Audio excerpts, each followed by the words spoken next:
of the time. Yeah. All right, we're recording now. And it's almost time. It is, yeah. I've got 2 minutes my end. Cool. Yeah. You happy, Jo? You're all comfortable? Yeah, I'm great. Great. You got some water in case you need it and stuff? Andrew's just bringing me some. So, yeah. Does he make a cameo appearance tonight? Hi, Andrew. He's just giving me a biscuit, so I'm just going to turn away and put this in my face. Yeah, feed that baby. Chrissy, do you want to stay off mute or do you want me to mute you? Oh, you can mute me just in case Anthony does something in the background. All right. Maybe you can't. Yeah, I can. Well, let's just make sure I can mute you without muting me. Yeah. Bye, Chrissy. All right, there you are. You want to stay? Okay. All right, cool. I think, yeah. All right. I'll give it 30 seconds and then I'll let everybody in. And I've just got a couple of lines intro for you both for bio, but yeah. I'll hand straight over to you after a couple of minutes, so we'll maximize that time. Thanks. Lovely. Actually, Emma Kate, do you want to? You can do my bio if you want to, but do you mind if I introduce Jo? Is that okay? Yeah, sure. It's a bit of a relay. Yeah, sure, of course. Yeah, yeah, I'll just introduce you. Yeah, Lovely. thank you so much. All right, no problem. I'm gonna let everybody in now. Lovely.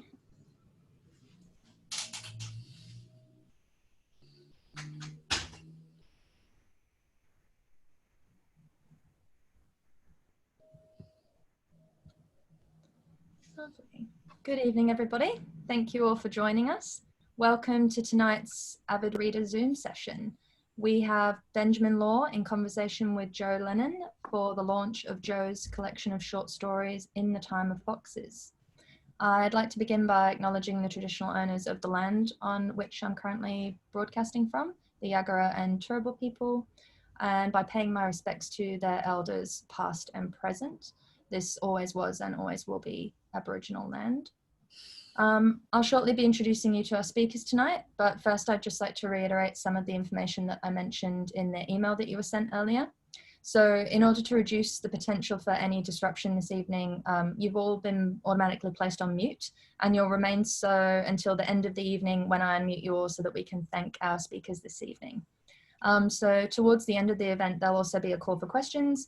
I'll remind you in the chat box, and so will Ben a little bit later on. So if you'd like to ask a question, please send them across to me and I'll read them out along with your name when Ben prompts me to do so. So tonight's event will conclude at 7:30 p.m, but I'll do my best to read out as many of the questions that I receive. So I'd now like to introduce you to your host this evening, Ben Law. Ben is a writer, journalist and raconteur, best known for his book, The Family Law, and his TV series by the same name. So Ben, I will let you take it from here. Great. Thank you so much, Emma Kate, and g'day everyone. I'm Benjamin Law, and I'm really honoured to be here helping launch this incredible literary debut tonight here at Avid Reader. And of course I say Avid Reader, which is my old workplace and my favourite bookshop in Brisbane. Don't tell the others that I said that. But of course, due to coronavirus, state borders being shut off and physical distancing measures, we can't be in each other's space physically, but we're really, really glad that you're joining us here on Zoom. And of course, supporting your local bookshop and local authors at what is an especially challenging time in publishing and bookselling. As we heard Emma Kate say, the work Avid Reader does happens on the lands of the traditional owners of Brisbane. That's the Turrbal. And I'd also like to acknowledge that I'm joining you all from Gadigal land, part of the Eora Nation. First Nations Australians are the oldest living civilizations to be telling stories. And we're very, very pleased that we can continue that work here on what is and what will always be Aboriginal land. Very grateful to elders past, present and emerging.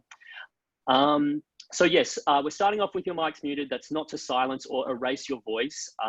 We will take questions later on at 7 p.m. So you can start putting them into the chat, but we'll start really harvesting them then, and Emma Kate will relay them back to us. but yeah, let's get straight into it. So I've spent the last few days reading this really magnificent and panoramic collection of Australian stories.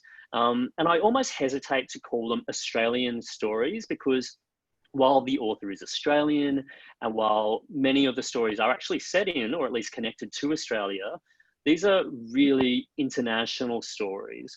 The locations span Sydney, London, Tokyo, regional Japanese towns, specifically Kyushu. We find ourselves in the high rises of Hong Kong and on surfing trips that take place through Europe. And there is a young Japanese American woman who's escaped a cult. There are British stage actresses who are sworn nemeses. There's an animal behavior researcher studying the interior life of chickens. There are men on the edge and women with secrets. And of course, as the title In the Time of Foxes implies, there are foxes. Sometimes they're real and sometimes they're metaphorical. When I was DMing with the author earlier today, I said to her, this is New Yorker level shit in terms of the quality of the story. It's a very blunt compliment, but in terms of the quality of them, this is truly world-class stories, which tell the stories of a world that feels so palpable, true, and lived. They almost feel like this act of possession. The author is a very dear mate of mine, so I don't think I'm biased though. I think that these stories really do herald the arrival of a major literary talent, Australian or otherwise. And you all here right now get to say you saw her at a Zoom meeting by Avid Reader before she got really, really big. She was born in Wollongong in New South Wales. She's studied in Sydney and Oxford, has worked as a lawyer and writer, contributing to The Economist, 1843, Time Magazine, and The Monthly. Her work has featured in the Best Australian Stories and the Best Australian Essay anthologies. This is around the time I'd usually get you to give a round of applause, but because it's Zoom and because you're on mute, you can offer that via your favorite emoji. So please welcome to Avid Reader and online, Jo Lennan. Hey, Jo. Hi, thank you so much for that incredibly generous introduction, and Avid Reader for hosting this event. It's really great to be here. We had some cancelled festival events, as many people have had, and there's been all sorts of disruption, as we've heard, to so many people's work and lives and all sorts of things, but it feels really special to be able to do this. So thank you for making it happen. Thank you everyone for tuning in. Jo, maybe we can start with there, because where are you joining us from right now? And in a parallel universe where coronavirus didn't happen, where would you be around now? Yeah, so right now I'm zooming in from spare room in my flat in Bondi in Sydney. And if coronavirus had not hit this week, I would be at Sydney Writers Festival. So perhaps some of you there in person. Yeah. We look forward to seeing, each other and all of you at festivals on the other side of all of this. But let's talk about your book, Jo, In the Time of Foxes, which is your debut book, and it's also a debut short story collection. And when I read books like yours, but when I read this book especially, these stories feel like the result of a really rich harvest. Like that these are ideas that you must have planted over a period of time, and you've taken from so many inspirations from literally different parts of the globe. Can you give us a big picture idea? How long have you been planting these seeds, and where have you been planting them? Yeah, that's a good question. Some of these things have been kind of kicking around in my head for a while. I think some of them go back to experiences from, more than 10 years ago, say. I guess some things there's a seed, as you say, something gets planted, and I guess it has to have a sort of sense of intrigue or puzzlement about it for me to kind of want to come back and explore it, almost like, you're kind of solving a mystery by writing about it or trying to figure out something for oneself or for myself in the process. If it doesn't have that kind of question mark hanging over it, then I don't think it would sort of sit with me for that long. And then I went away and but I was never very good at writing short stories, and I tried to write a novel, and that sort of puttered along for a while. And then I came back to these stories and I thought, no, hang on, I'm going to do this. And I think there's something here and this is the time. And so at a certain point, I just kind of pulled out the stops, and then the kind of concept arrived really over the summer of a year and a little bit ago. I was in the Blue Mountains and I just had some kind of time out. And then the title story, which is In the Time of Foxes, the idea for that came to me. And then I realized that actually all along some foxes had already emerged in some of the other stories that I'd worked on. And I thought, oh, okay, that's actually a motif. Maybe not a theme as such, but it's a motif, and that can kind of be the frame on which this hangs and makes sense as a book, not just as discrete stories, but is an entirety. Yeah, I mean, this is interesting, right? Like foxes, in the time of foxes, there are literal foxes in that story. And then foxes appear and arrive in this book, sometimes literally in London, Sydney, Tokyo. Foxes, I think you point out, are like one of those few creatures that actually isn't on every continent on the planet except Antarctica. And how did you arrive as a motif, or did it present itself in one story and you realized there was something about the imagery or the creature itself that you wanted to incorporate in the work? Yeah, it was kind of the latter. So they emerged and then I realized that they were there. Yeah. And I think it's something to do, there's a few things going on, and there's so many threads about foxes, but they are survivors, and that was very interesting to me in writing some of these stories. They're very adaptable, and they are interesting in the way that they kind of live in urban and human worlds. They can be wild animals, but they can also be feral animals. And like humans in a way, they have this enormous geographic spread, as you've described. So they also live in the worlds that we live in, and they're very successful animals in a way.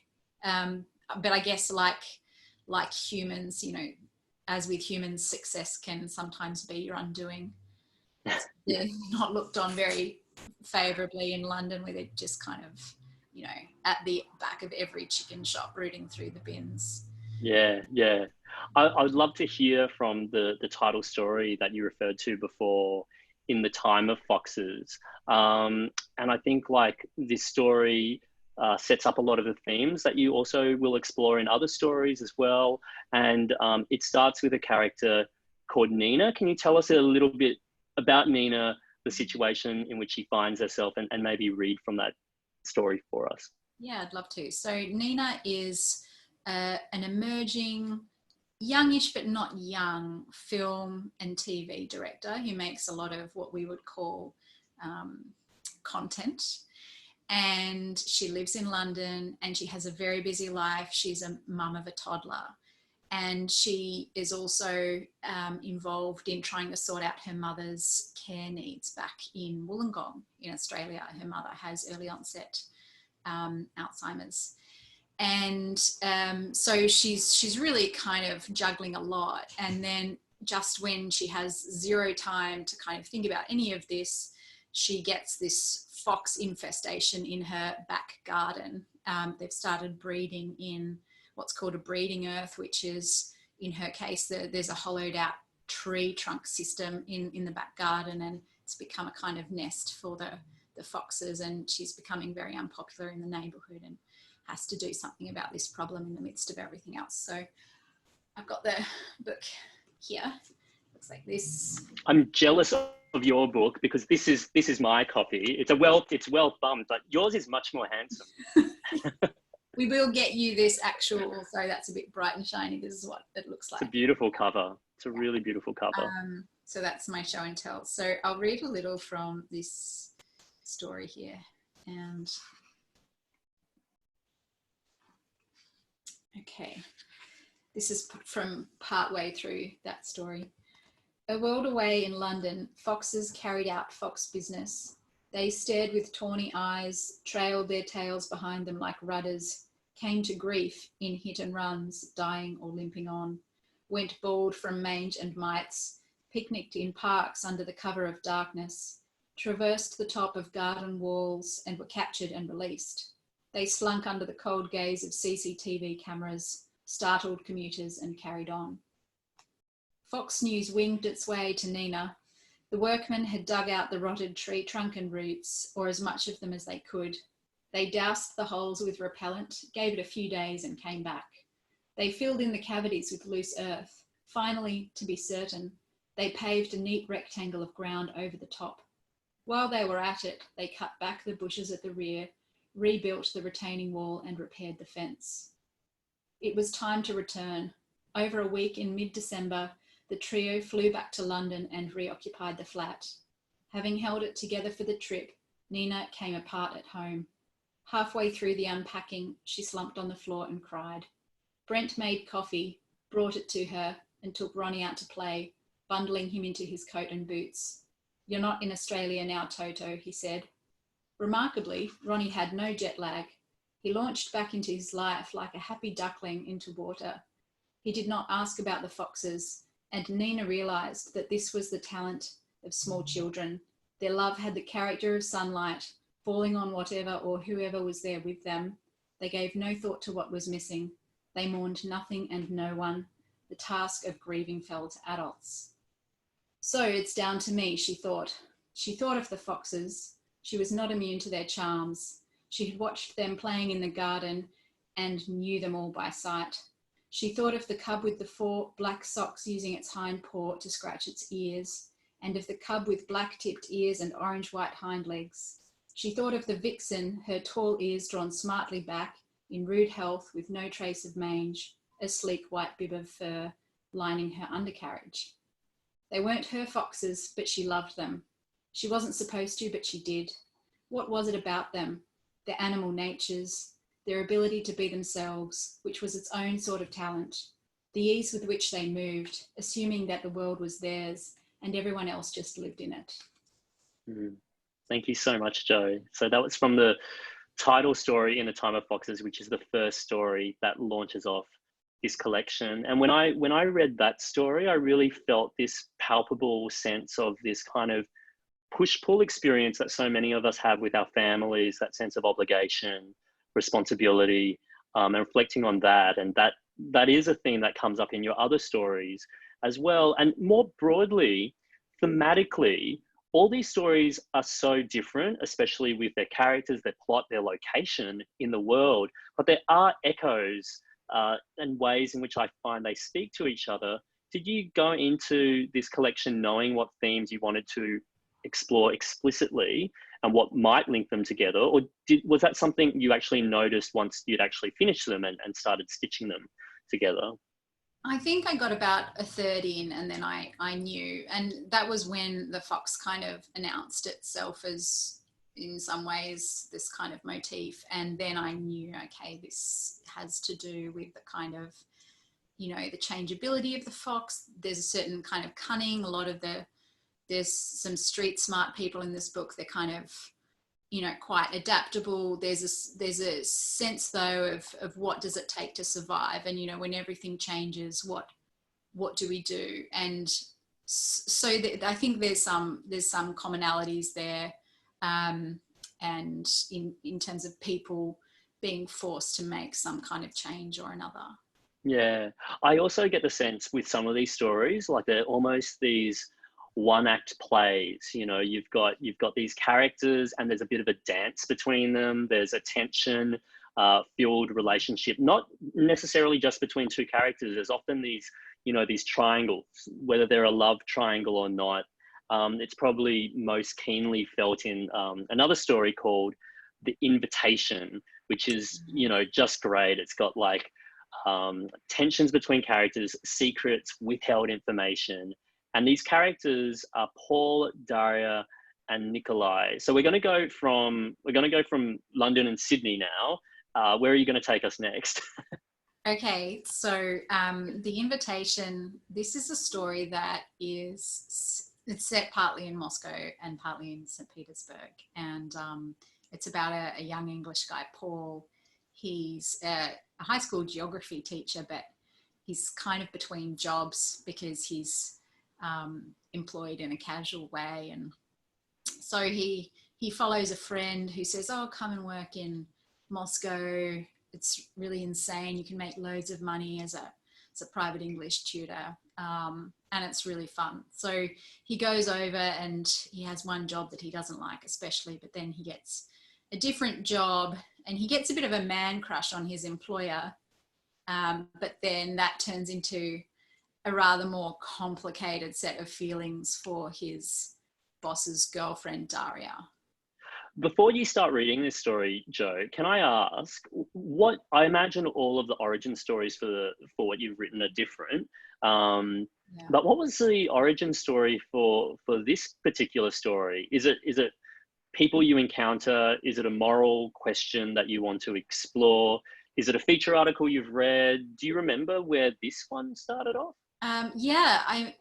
It's never one thing. It's always a few things colliding and I think coming together from different angles. I spent some time in Russia in 2014, and so the kind of world is informed by that, but that doesn't give you this particular relationship dynamic. I sort of peripherally came across someone once who had maybe some of the tendencies that the guy in this story has, so I won't say too much about that because let's not betray anyone's confidence, right? But the story is fiction. It's absolutely fiction, and I guess you have to take these little sort of intriguing seeds of inspiration and then go somewhere new. And this is the point where we remind everyone you have a background in law, so you know that's as good as a legal disclaimer, right? Okay, can you read a bit for us from this story that's set in Russia called The Invitation? Sure. Okay. He and Daria caught a bus from Nevsky Prospect, and he felt childishly happy to be in her company. Arriving early, they strolled to the English embankment, and as they walked along the Neva River, he began to feel a strange sense of insurrection. He had always been a person of moderate wants, yet as they walked to the river, keeping a safe distance from each other, he was aware of wanting Daria more than ever, beyond reason. He didn't want to stick to the deal they'd struck, didn't want to be her friend. Preparing to say as much, he glanced at the darkening river and remembered something he'd read about it, that although it looked like it flowed east, this was just an illusion, a trick of the wind, and in fact the current ran very strongly west, towards the Gulf of Finland and the Baltic Sea. He was just like this river, he thought, with an unseen current. It had never really been all that moderate, not as even-tempered as others thought. He could want things as badly as any person on earth. But they had wandered too far, forgetting the time. Now they had to power walk back to take their seats in the theatre. On stage, Giselle flounced and leapt, an improbably doll-like athlete. A slender-thighed Albrecht was stronger than he looked, eliciting flurries of applause. Paul joined in the clapping, impatient for the intermission, but when it finally came, so did Nikolai. He met them in the foyer with his furrowed brow, his own overriding atmosphere of drama, and after greeting Paul, he hurried Daria outside to talk to her privately. Through the glass, Paul saw him thrusting papers at her. He watched with dread as he saw Daria turn pale. He wondered if it was something to do with Nikolai's work, though he'd never had a sense of her being involved with that. Then Nikolai looked chastened and swung his coat around her shoulders. Ushering her back in, he declared, "We need champagne."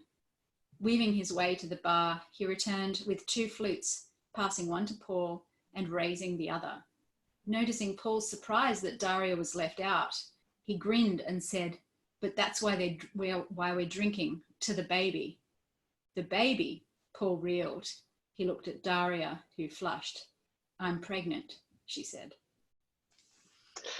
Thank you, Jo. That's from The Invitation, which is also one of the earliest stories in Jo's collection, In the Time of Foxes. You know, I've not been to Russia, and you build a very, very intoxicating sense of what this place is like, which makes me wonder what the research process was like and how it differed between the different stories. Like, for instance, that is a story set in Russia, but then you've got a story like Foxface, which is a story that comes up much later. And it's about a young woman who's escaped essentially the Japanese arm of an international kind of cult or a sect of Christianity called the Family. What drew you to a story like that? And what's the research process for something like that entail and involve? Are you putting your journalist hat on for something like this? Yeah, a bit. Going back to the Russia story. So although I'm very wary of writing about places where I don't have some connection or personal experience, because I think that's really important. Then I'll layer on extra research where I feel like I need it. So in the Russia story, one of the characters, the Paul's employer, is an oil industry exec. And so I, read up on the oil industry in Russia. And so that really helped me to create that part of the world. So it wasn't sort of, so much plot based, but just having feeling like I had a grip on Nikolai's reality. And then I guess the challenge is also as an author, you want to have that research behind you, but wear it fairly lightly. So not saying, oh, hey, everyone, I really can, I really know about this. That's not the point. It needs to feel like the Japanese stories, I studied for a time in Japan, in the south of Japan, where this particular story, Foxface, is set. The town in the story is never named, but it's based on a real city, which is called Beppu, which is in Oita Prefecture on the island of Kyushu. And I lived there for a year, so I have a lot of good memories of that place, and also the very warm people in that community. It's a very different place to Tokyo because it's not Tokyo, and so culturally it's quite, it's just a lot more open, and that's not really qualities we associate with Japan. So that's something that this character experiences when she comes back to her grandmother's hometown, having fled this cult, and she is welcomed by people in this community in a way that is quite extraordinary for her, because she's had this very cloistered life, and so it's astonishing for her to be able to make friends, and there's a lot of difficulty as well, because she has to figure out how to get by on her own. Yeah, with a story like Foxface that looks at, a real world phenomenon like the Family, which is a sect or a cult. You mentioned before that for you to be drawn to writing these stories, there has to be a sense of intrigue or some question that you want to answer. With something like the Family, what intrigued you about them, or what was the question that you wanted answered?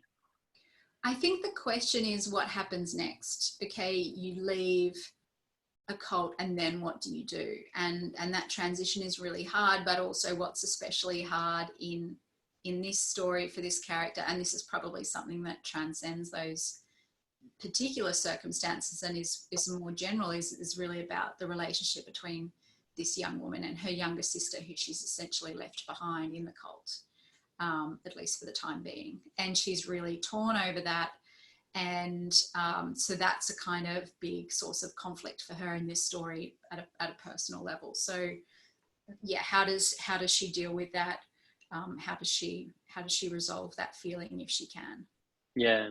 So Jo, in terms of your work, I've known your journalism and your nonfiction, and this is my first introduction to your fiction. But at the same time, I'm wondering, does your work as a lawyer, as a journalist, has it actually informed or even affected the fiction you write, or are these completely different skills that you bring to the table? I I think journalism has informed my fiction because I had a lot of experience of being edited. And that was really good for me because Yeah. I realized, it can be a lot leaner than I thought. And, over the years, that's been really good. And I got to like that. So I think that, that's sort of worked its way in. And is law a completely separate thing, a separate conversation, or? Law, it's probably yes. I mean, it's kind of nice to have something that's a bit separate because it's been really important actually for me to not write sometimes and to use a different part of my brain. And I've realized as I've gotten older that that's actually how I give myself a break from writing and just allow ideas to kind of sit there and kind of percolate, and then problems sort of work themselves out in the background.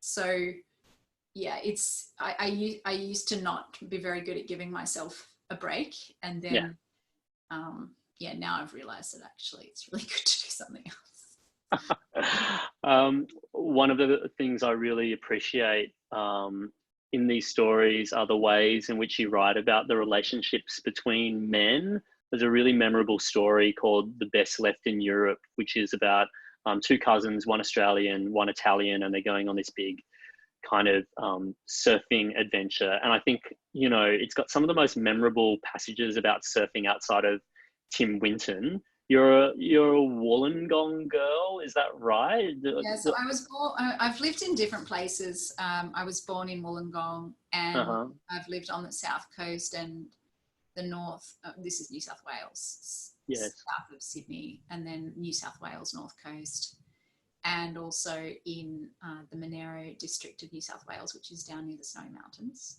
So these were the places that I lived in my childhood and crop up in the book. But I guess, the North Coast years when I was a teenager brought me into the realm of surf culture. And, actually also I come from a surfing family. So my dad is a surfer, and my younger sister, Julia, surfed competitively for many years. So this was, really part of the wallpaper culturally for me as a teen. Yeah, I was just reading that, and I think one of the things a lot of us are missing right now is water. And I just felt that you must have, I know that you have a very deep relationship with the water. So I really enjoyed that. Hey, look, I'm aware of the time that it's 7 o'clock. And as Emma Kate said at the start of this session, we'd really like to welcome your questions now. So you're on mute, you're still on mute, but you can type questions for Jo in the chat function from now. We'll take questions maybe in about 10 minutes. So as Jo and I continue talking, please feel free to ask questions, send thoughts, observations, and Emma Kate will moderate and read them out for everyone. But before we take questions, one of my other favorite stories, Jo, they're all my favorite. I'm sure it's like children. You don't have a favorite, right? But one of the stories that resonated with me is a story called The Understudy, which takes place in the UK and is about stage actresses, female stage actors, and the politics of that, with a really interesting and timely reveal.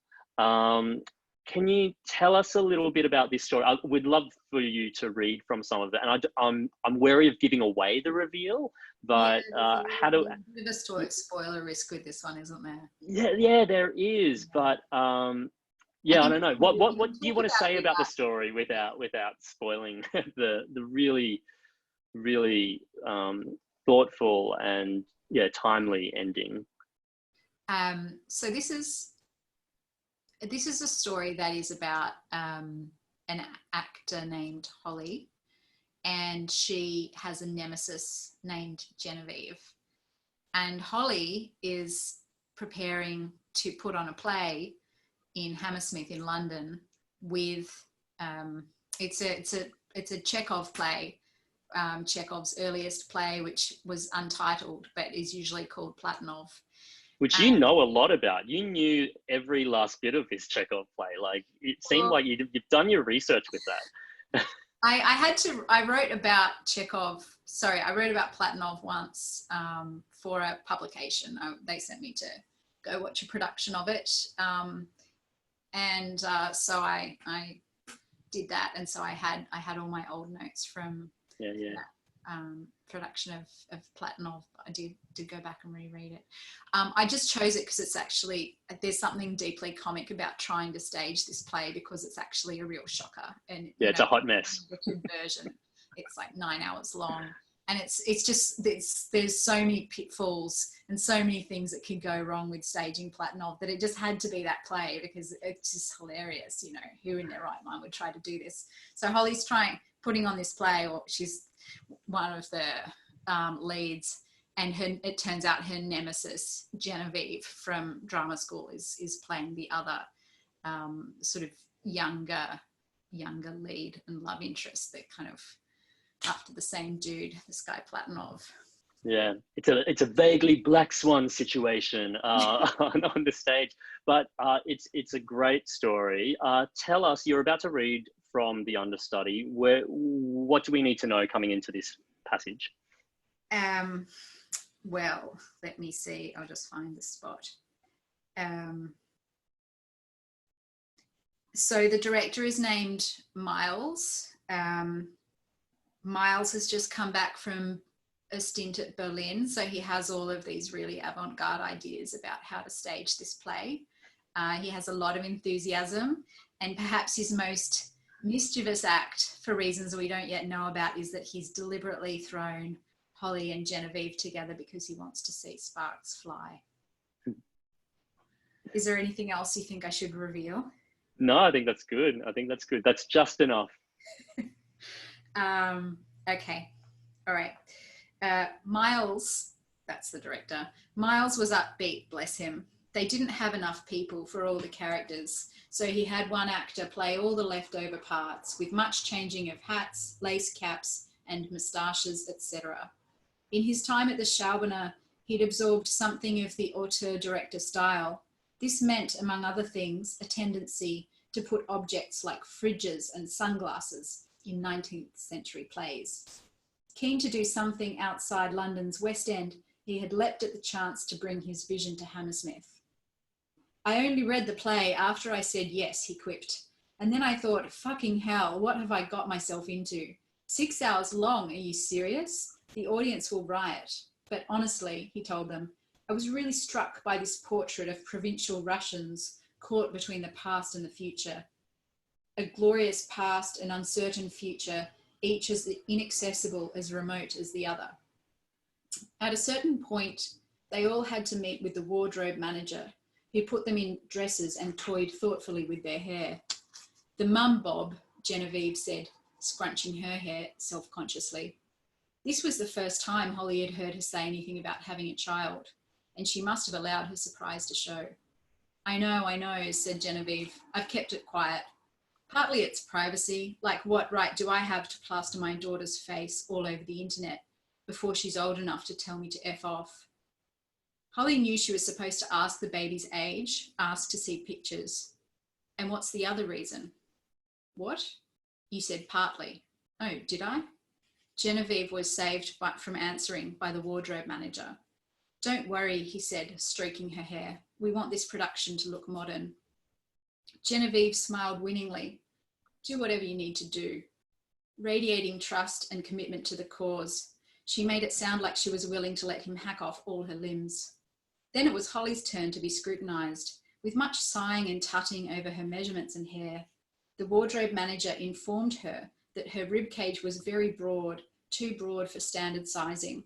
Then he remarked on her dry ends. Try a moisturising mask. As rehearsals continued into the second week, the play itself remained a puzzle to Holly.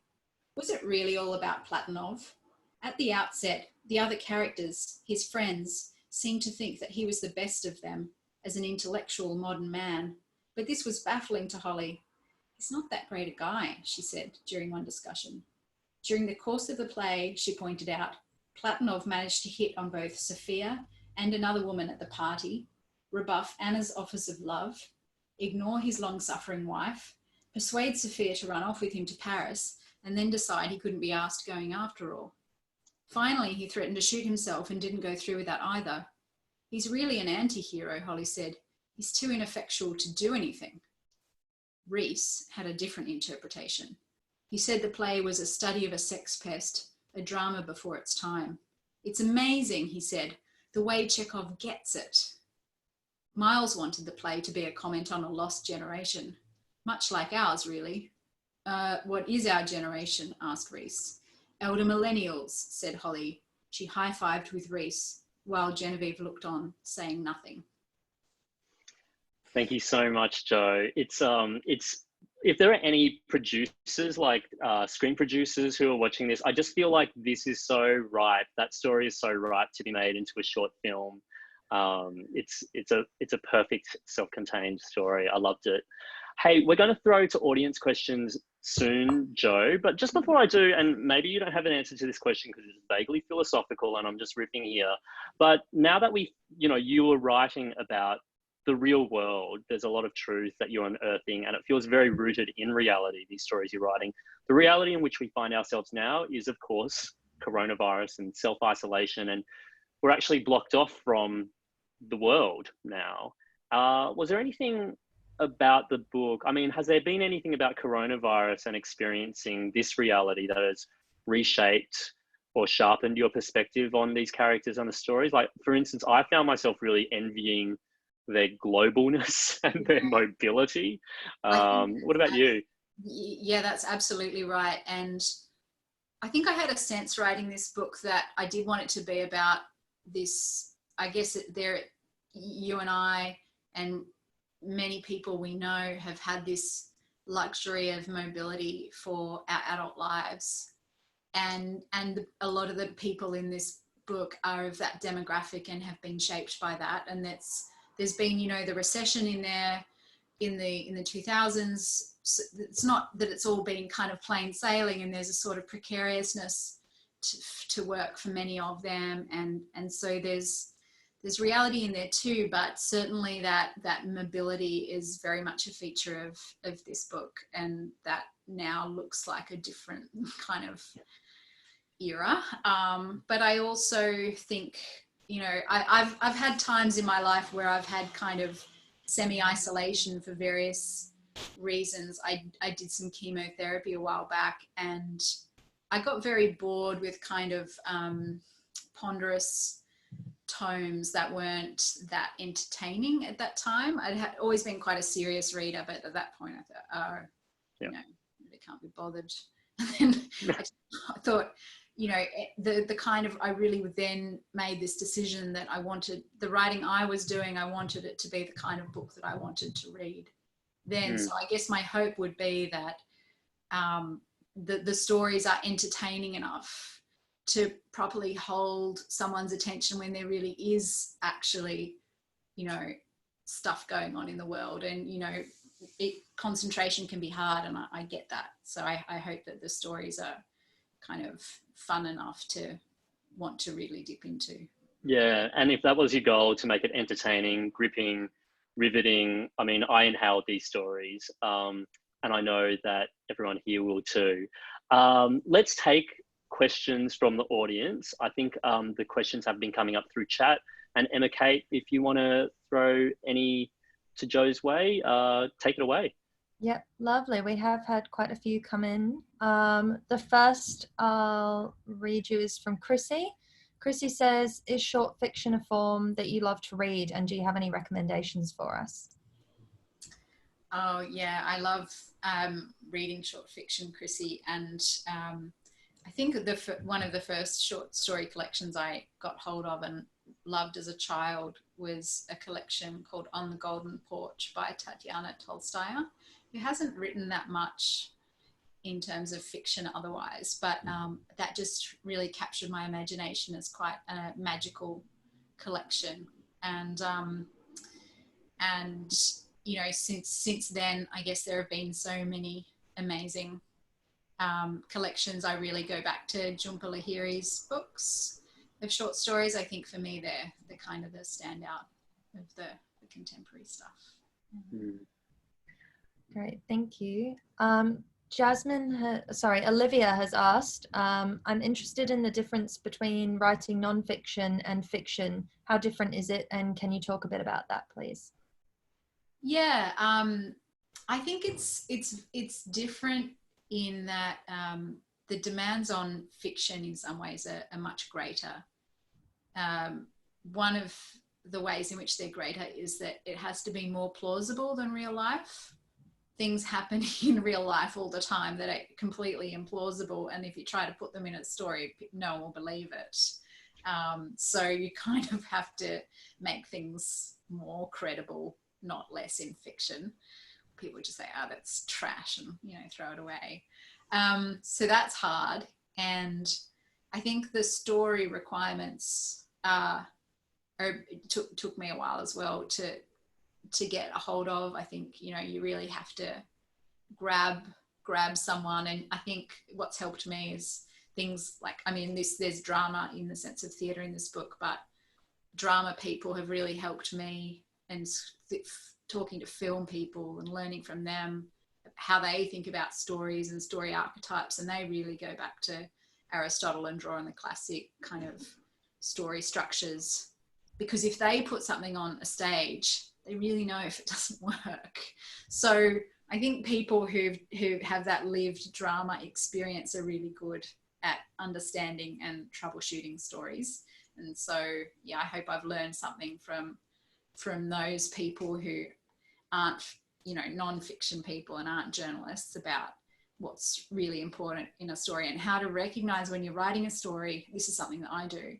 Might write something and then go, okay, now I need to step back and think about what sort of story is this, and therefore what moments and dynamics matter most, and then I draw them out, and then you can do some cutting of the rest. But I need to be able to recognize what are those archetypes that I'm kind of trading in. So Anna has asked the next question, which is, fiction is all about exploring questions rather than finding answers. Your collection is incredibly diverse, so I wonder if you had one question in mind that led you to other questions, or if you started with a bunch of questions that you explored in different settings, and can you discuss that one big overarching question? Yeah, I think it started out for some of these stories that just hung around in my head as questions relating to particular people or dynamics or situations that just kind of sat there and sort of intrigued me or bugged me for a while, and as I said, there's that kind of intrigue that took me back to want to write about them, but then once I was about a third of the way through putting some of these stories together, and then I realized that it was also about larger questions of survival and adaptation, which I guess are kind of human as well as Fox qualities, and what that looks like in these very different settings, I guess. I have one more from Jasmine, and then I have one of my own, if that's okay with you both. Jasmine asked, which is your favorite story from the book? That's a great question, and I think the honest answer is that it's the ones that it's probably the fresher ones to me. So Ben mentioned the Understudy. I really like that's one that I wrote fairly recently, and so it feels quite fresh and alive and close to me. It feels quite recent, and I think it sort of has a sort of swing to it. It just kind of chuffs along, and it's not really weighed down by a laborious prose style, I wouldn't say. It's kind of quite voice driven and hopefully has a sort of effortless quality in the reading. So I think some of those things about it I like, yeah. Yeah. So my question before I hand back to you both, if that's okay, is who are some of the authors who have most inspired your own writing? So who are some of your favorite writers, and how have they influenced your work? Oh yeah, I mean, this is in a way a terrifying question because you never really want to put your hand up and I know, I'm sorry, but I have to know. Yeah, I mean, look, I'll just be really gauche about it, and I will say, I think for this collection, it's those writers like Chekhov who you could describe as humanists, who are interested in very flawed humans, but I think nonetheless portray them with a kind of warm sympathy that I really, really enjoy. And Chekhov was a doctor as well as a writer. He wrote short stories as well as plays, and so I guess there's references in here to Chekhov as a playwright, but I guess there's also an influence of Chekhov, the short story writer or the prose writer, with his kind of take on humanity. And there's a quote of his that I'm going to mangle, but at some point he said something to the effect that he doesn't really have a great big theory of God or the universe or anything. So in fact, he changes his philosophies from day to day, but in the absence of such a grand philosophy, he can only pay attention to the way people live and the way people talk. And I think there's something really nice about that. Yeah.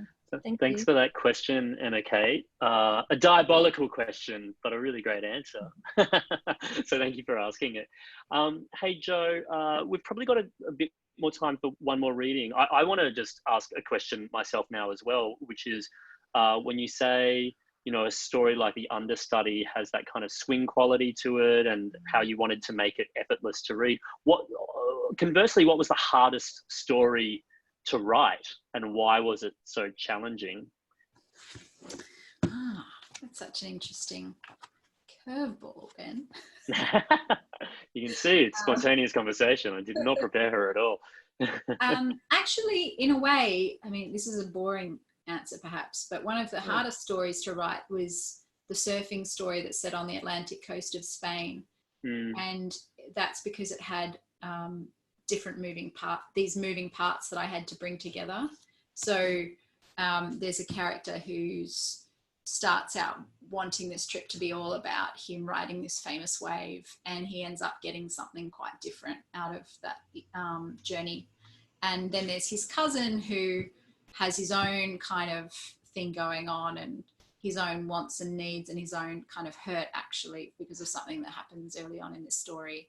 And so he then kind of goes on his own, well, it sounds a bit trite, doesn't it, journey, but so he actually sort of, you know, ends up riding this wave and we see what happens with that. But because I guess both of them had their own arcs that had to work within the context of the story and that had to be satisfying and come together in the right way, it wasn't just about what was where one character was ending up. And so yeah, I guess that was a bit of a jigsaw puzzle at a technical level to make sure that flowed and that didn't feel like in the end that was laboured in any way. It had to be quite, I guess these things should look effortless once they're done.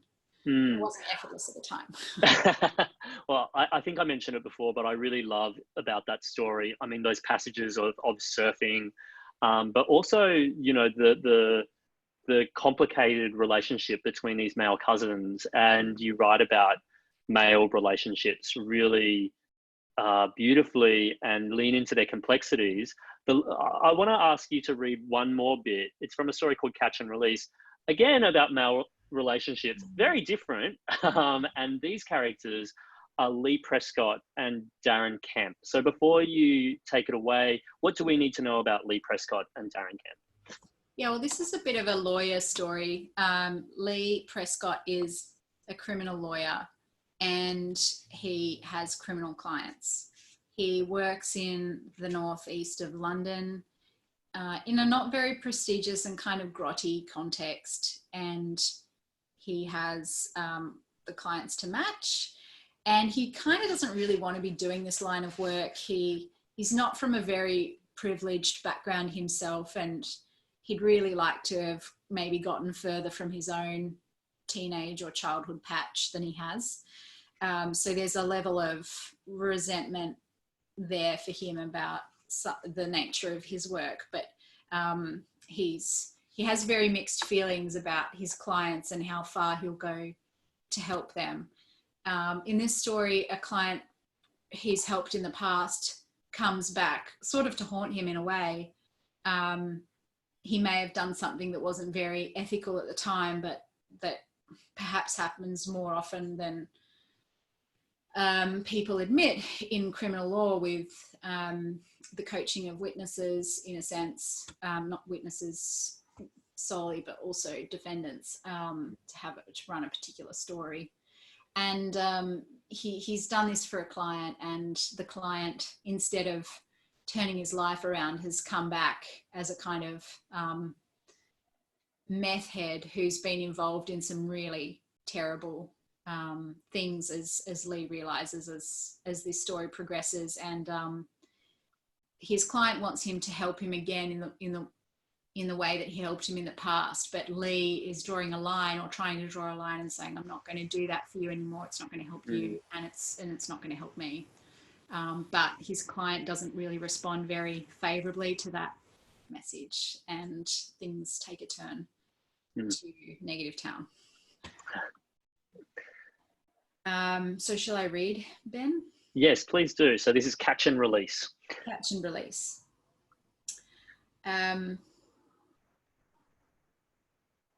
Okay.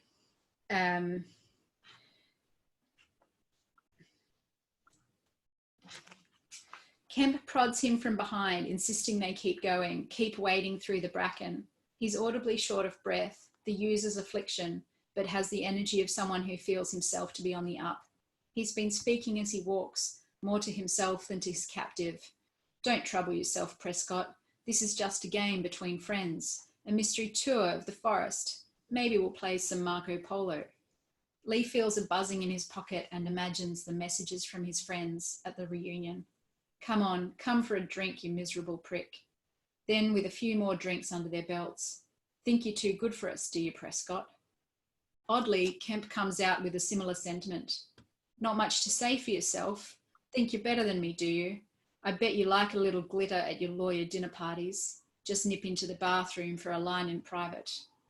Actually, I do think I'm better than you, Darren. But Lee doesn't have to answer. The tape relieves him of this duty. His only task, it seems, is to endure the forced excursion. He goes on hating nature just to have something to focus on. Look, here's some holly thrusting up beside the trees. Here's a stand of spindly birches. Here's a dip downhill. He hears a bird's falling cry, repeated without answer. Are there no other creatures in this wood apart from that one squirrel? Is that the ring road he can hear? The woods are too quiet and too noisy at the same time. Emptied of wild noises, they reverberate with the distant traffic and briefly the doof-doof of a car stereo somewhere. Soon they come to a glade of verdant green, an Arcadian vision. Arcadia, the home of Pan, the god of all the wild, thinks Lee. He knows this from trailing his ex-girlfriend through successive art museums. From Pan's name comes the word panic. Funny that, he thinks. He glances over his shoulder. Kemp is toting his rucksack like an overgrown schoolboy. Is for a moment the 15-year-old Lee knew. Back then he had spirit, a bit of pluck. He'd stood out from the parade of sullen defendants. This isn't personal, understand, says Kemp. It's just to teach you a lesson. Definitely, I know, Lee would say, if he could speak. Then again, this makes no sense. Of course it's personal. Who is to receive the lesson, if not him, Lee Prescott, in his capacity as a person, a living, breathing being who bleeds when his skin is pierced?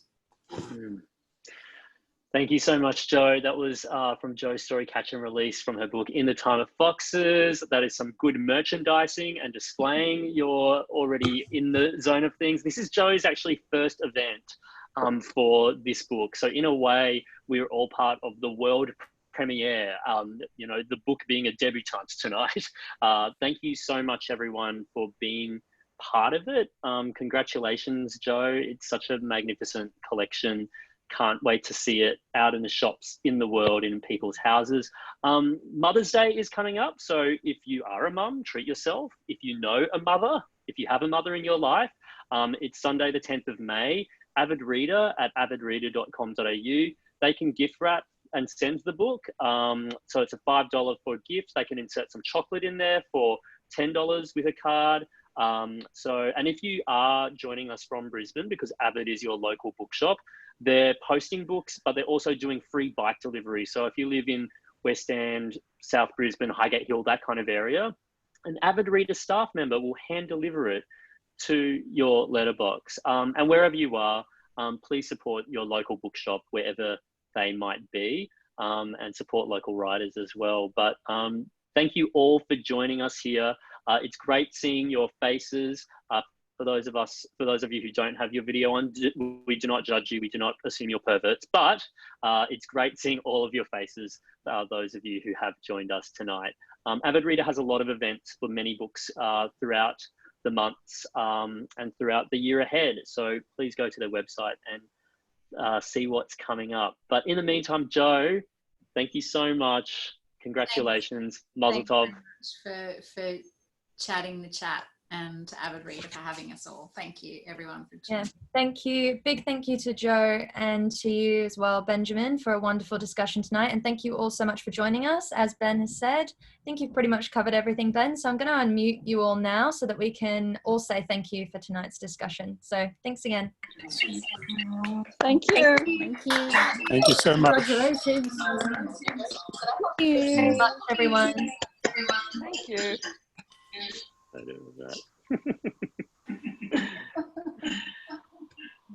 Well done, Jo. Oh, no, that was really good. I really enjoyed it. Thank you for the great questions. And See you later, everyone. Thanks, everyone.